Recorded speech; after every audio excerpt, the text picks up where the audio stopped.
বাড়িতে কেউ আছেন? আজকে আবার কার কি হলো? না না, কারো কিছু হয়নি। আসলে এই ওড়নাটা আরে এটা তো আমার ওড়না, তুমি কোথায় পেলে? ওখানে পড়েছিল তো, তাই ভাবলাম দিয়ে আসি। Thank you. আমার নাম টনি। এবার তোমার নামটা বলো। কেন? বাহ, অদ্ভুত নাম তো তোমার। মানে? এই যে বললে তোমার নাম কেন। পাগল আপনি, কারণ আপনি কেন হতে পারে? আমার নাম সালমা। এই, কাজ করতে হবে। আমাকে ডাকছে, আমি এখন আসি। হ্যাঁ। Tony, Tony.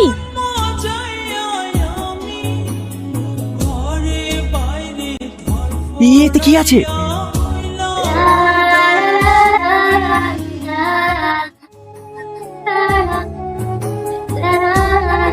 কিরে বসে বসে কি খাসি? খাস তো বস। খুব ভালো লাগছে তো। লাড্ডু কোটে পালি? ওই দা দেখ, সালমা আমার জন্য পাঠিয়েছে।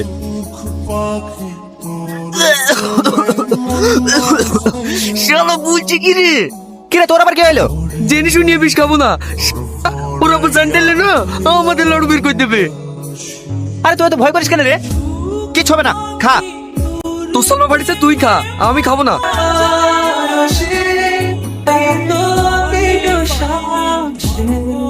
দিদি, দিদি, তুমি যে ছেলেটার সাথে কথা বলতে না, সেই ছেলেটা ছাদ থেকে পড়ে গিয়েছে। তার অবস্থা খুবই খারাপ। দিদি, গিয়ে কোনো লাভ হবে না। ওকে হসপিটালে নিয়ে চলে গেছে। কোন হসপিটালে নিয়ে গিয়েছে তুই জানিস? আমি সেখানে যাব। হ্যাঁ জানি, চলো দিদি। তোর মাকে ধর, তোর মায়ের অবস্থা খুবই খারাপ। আব্বা, মায়ের এই অবস্থা কেন? মা কি হয়েছে? তোর মা মাথা ঘুরে পড়ে গিয়েছিল। তুই তোর মায়ের কাছে থাক, আমি এক্ষুনি ডাক্তার ডেকে নিয়ে আসছি। বাবু, কি হলো তোর? কথা বল। তোর বাবু, আমার ছেলে এখন কেমন আছে? আপনার ছেলে এখন সুস্থ আছে। ওনার পুরানো স্মৃতিশক্তি ফিরে পেয়েছে, তাই ওনাকে ইনজেকশন দেওয়া হয়েছে। কিছুক্ষণ পর জ্ঞান ফিরলে ছেড়ে দেওয়া হবে।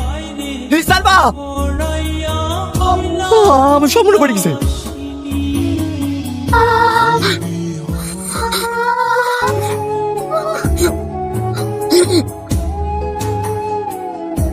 সালমা, সালমা, দিদি, দিদি, সালমা? দিদি, বাবু, দিদি মনে হয় বিষ খেয়েছে। তুই তাড়াতাড়ি কাজ বের কর।